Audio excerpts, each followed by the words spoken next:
एक group photo घेऊया. गिरीश दादा घेतले ना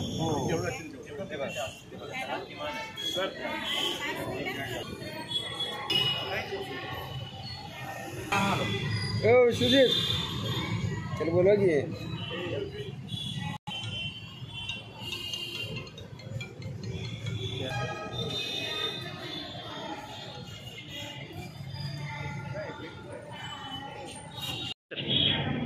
आज सांगलीचे लोकप्रिय आमदार सुधीरदादा पाटील यांच्या हस्ते महानगरपालिका क्षेत्रातील वृक्षगणनाची सुरुवात करण्यात आली आहे. त्यामध्ये 9 फुटापासून जेवढे पण झाडं आहेत त्याचे बुडेट झाडाच्या सगळ्याचे सर्वेक्षण करण्यात येणार आहे. त्यामध्ये आमची अपेक्षा आहे की किमान 10 लाख झाडं महानगरपालिका क्षेत्रात असणार आहे.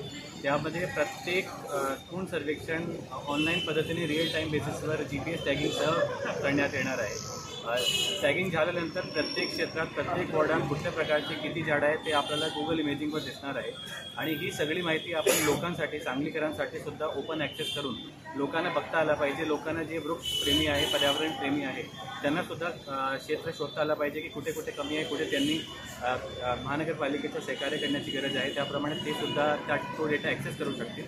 त्याप्रमाणे जवळजवळ 3 ते 4 महिन्यामध्ये ही पूर्ण प्रक्रिया पूर्ण करून सर्व सांगलीकरांसाठी या पूर्ण डेटा उपलब्ध करून दिला जाणार आहे. जय हिंद. शुभारंभ झालेला आहे.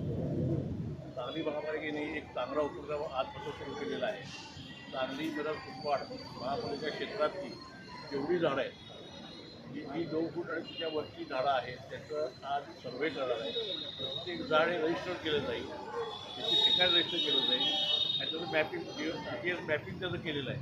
मला वाटतं एक चांगला उपक्रम केलेला आहे आणि ज्या भागात झाडं कमी आपल्याला कळणार आहे त्या भागात आपण जास्त झाडं लावता येतील आणि जे काही धोकादायक झाडं आहेत त्यांची पण आपल्याला माहिती मिळेल, वेळेमध्ये मिळेल. तेव्हा आपल्याला तोही लोक आपल्याला काढता येईल. मला वाटते चांगला उपक्रम केलेला आहे. या पद्धतीने महापालिकेत धन्यवाद.